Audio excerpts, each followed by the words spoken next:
जय हिंद दोस्तों, आपका स्वागत है हमारे YouTube channel learning point with Abhishek में। अगर आप चैनल पर नए हैं तो चैनल को सब्सक्राइब कर लीजिए और बेल आइकन प्रेस कीजिए ताकि आपको डेली डिक्टेशन मिल सके। 100 शब्द प्रति मिनट डिक्टेशन स्टार्ट। राजनीति में आपराधिक पृष्ठभूमि वाले लोगों की बढ़ती दखल पर नकेल कसने के लिए सर्वोच्च न्यायालय ने 2 बड़े सख्त आदेश दिए हैं। पिछले साल फरवरी में अदालत ने कहा था कि राजनीतिक दलों को अखबारों में छपवाकर और अपनी वेबसाइट के होम पेज, ट्विटर हैंडल और अन्य संबंधित मंचों पर यह स्पष्टीकरण देना होगा कि उन्होंने आपराधिक पृष्ठभूमि वाले कितने लोगों को टिकट दिया और क्यों दिया है। उन्हें हर उम्मीदवार का आपराधिक ब्यौरा देते हुए यह भी बताना होगा कि उन्हें चुनाव लड़ाना क्यों उचित समझा। क्या उससे बेहतर कोई उम्मीदवार उन्हें नहीं मिला।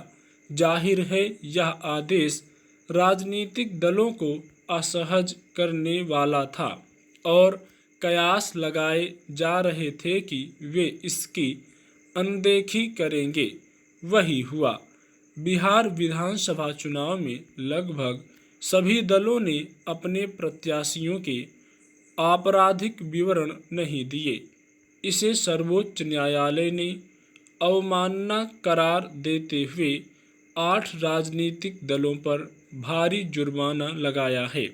इसके अलावा अदालत ने दूसरा फैसला सुनाया है कि अब कोई भी राज्य सरकार किसी प्रतिनिधि के खिलाफ चल रहा कोई भी आपराधिक मुकदमा बिना उच्च न्यायालय की अनुमति के खुद वापस नहीं ले सकती।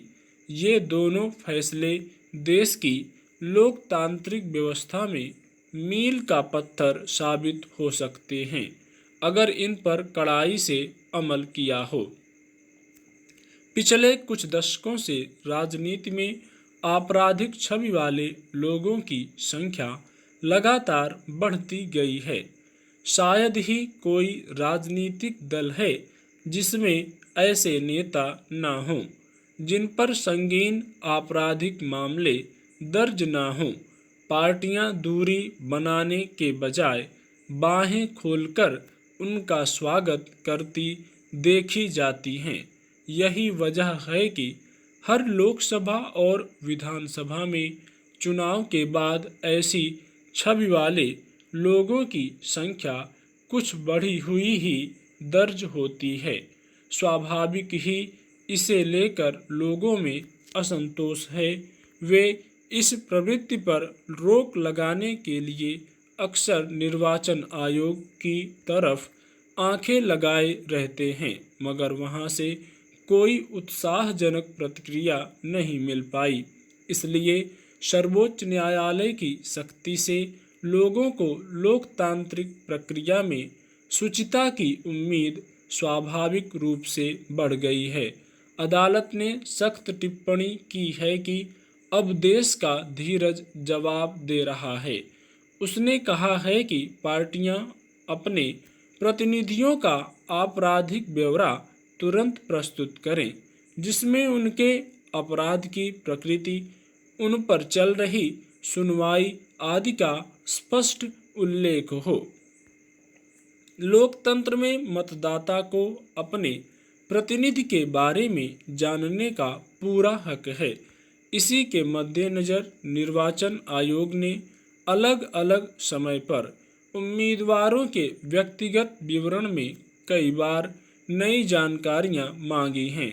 हालांकि चुनाव के लिए पर्चा दाखिल करते समय अब हर उम्मीदवार को अपनी संपत्ति, कमाई और आपराधिक मामलों का भी ब्यौरा देना पड़ता है, मगर अक्सर ज़्यादातर लोग उसमें अधूरी, भ्रामक और गोलमोल जानकारियां पेश करके खाना पूर्ति करते देखे जाते हैं।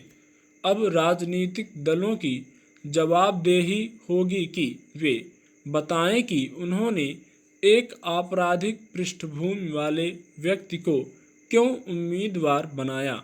इस तरह शायद वे ऐसी छवि के लोगों को टिकट देने से हिचकेंगी।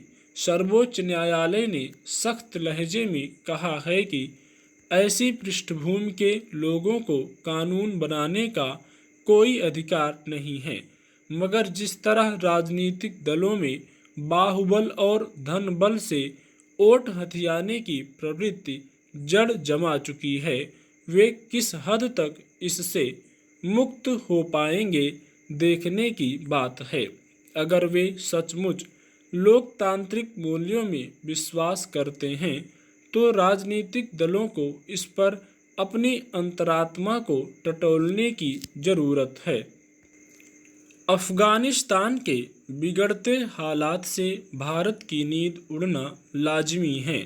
तालिबान लड़ाकों और सरकारी फौज के बीच भीषण लड़ाई के मद्देनज़र भारत की पहली चिंता अब वहां मौजूद अपने नागरिकों की सुरक्षा को लेकर है।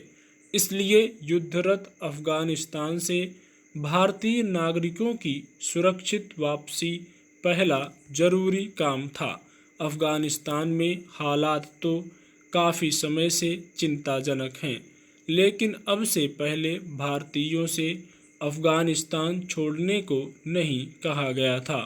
पहली बार ऐसा हुआ है जब भारत को संकटग्रस्त देश से अपने नागरिक सुरक्षित निकालने का फैसला करना पड़ा।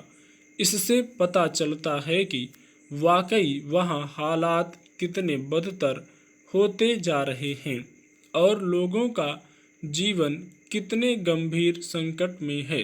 अफगानिस्तान में इस वक्त करीब 1,500 भारतीय हैं। इनमें राजनयिक, दूतावास कर्मचारी और भारतीय कंपनियों व परियोजनाओं में काम कर रहे भारतीय शामिल हैं। इनके अलावा मीडिया कर्मी भी हैं जो अफगानिस्तान में मोर्चे पर जमे हैं। इन्हें लाने के लिए भारत ने विशेष विमान भी भेजा है। डर तो इस बात का है कि मौजूदा हालात में कहीं उड़ानें भी बंद न कर दी जाएं। कई देश तो बहुत पहले ही अपने नागरिकों को अफगानिस्तान से सुरक्षित निकाल चुके हैं। अफगान संकट एक साथ कई बड़े खतरों की ओर इशारा कर रहा है।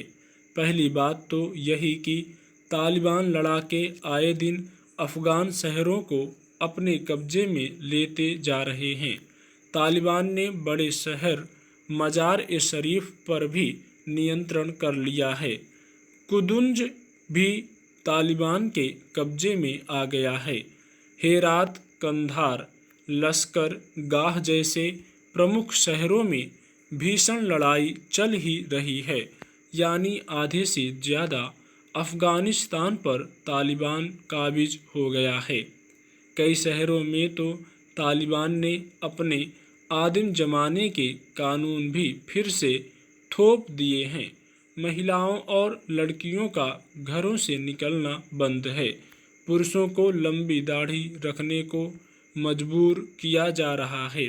कहने को तालिबान की कमर तोड़ने के लिए अफगान सुरक्षा बलों के साथ अमेरिकी विमान भी बम बरसा रहे हैं, पर तालिबान पूरी ताकत से मुकाबला कर रहा है। इससे तो कोई इनकार नहीं करेगा कि तालिबान की ताकत के पीछे पाकिस्तान है, वरना कहाँ से उसके पास इतने लड़ाके, युद्ध का सामान, गोला बारूद और टैंक आ रहे होंगे। इसमें कोई दो राय नहीं कि अफगानिस्तान अमेरिका की दो गली नीतियों का शिकार हो गया है। अगर अमेरिका इस मुल्क को अधर झूल में छोड़कर भागता नहीं तो शायद तालिबान के हौसले इतने बुलंद नहीं होते। अफगान राष्ट्रपति अशरफ गनी तो अब खुलकर कह भी रहे हैं कि अमेरिका की जल्दबाजी ने अफगान जनता को गंभीर संकट में धकेल दिया है, पर अमेरिका को कई पछतावा नहीं है। बाइडेन कह चुके हैं कि अफगानिस्तान अपनी लड़ाई अब खुद लड़े। मतलब साफ है कि अमेरिका करेगा वही जिसमें उसके हित होंगे, भले उसकी तरफ से लाखों लोग मारे जाते रहें, उसे कोई परवाह नहीं। स्टॉप।